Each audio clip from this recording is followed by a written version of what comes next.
नईम साहब ये फरमाइएगा सर, ये जो बजट है आईएमएफ और नो आईएमएफ बजट कैसा बन रहा है, पीएसडीपी फंड कैसे होंगे, एनएफसी अवार्ड कैसे होंगे, इनसे बिजनेसमैन का कोई ताल्लुक है या नहीं है सर?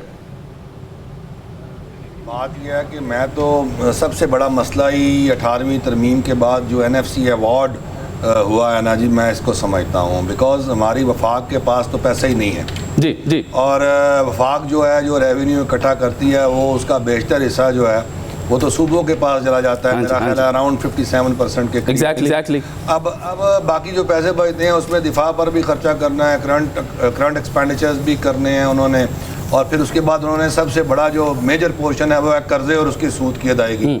अब मुझे बताएं कि $25 बिलियन का कर्जा तो शायद गालिबन, अगर मैं गलत ना हूँ तो मेरी तस्हीफ फरमा दें जो लोग यहाँ बैठे हैं, इस साल अदा करना है।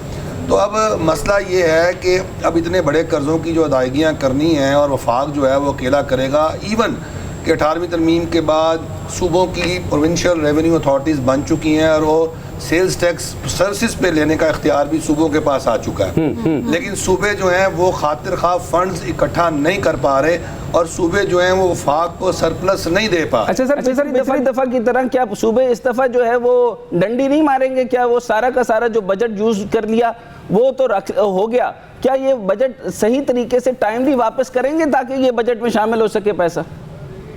बैठना पड़ेगा। देखें, पहले पैसे किसी को दे के फिर वापस लेना इतना आसान काम नहीं होता।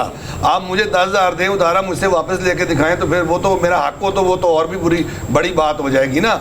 तो ये तो उधार नहीं मिलता यहाँ पे, तो हक दे, जो सूबे का हक है, जो आईनी कानूनी हक है, जो आपने उसको दे दिया है वो आप उसे वापस लें, बड़ा मुश्किल काम है। इसके लिए बैठना पड़ेगा और कौमी क़यादत को बैठना पड़ेगा और कौमी क़यादत को बैठकर इसके लिए फ़ैसला करना पड़ेगा, नए एनएफसी का इजरा करना पड़ेगा। अगर आपने वफाक हमारे साथ ही रहे नाज़रीन, आइंदा माली साल के लिए 6,500 अरब रुपए से ज़ायद का बजट कल पेश किया जाएगा, उस हवाले से डिस्कशन चल रही है। एक ब्रेक लेंगे।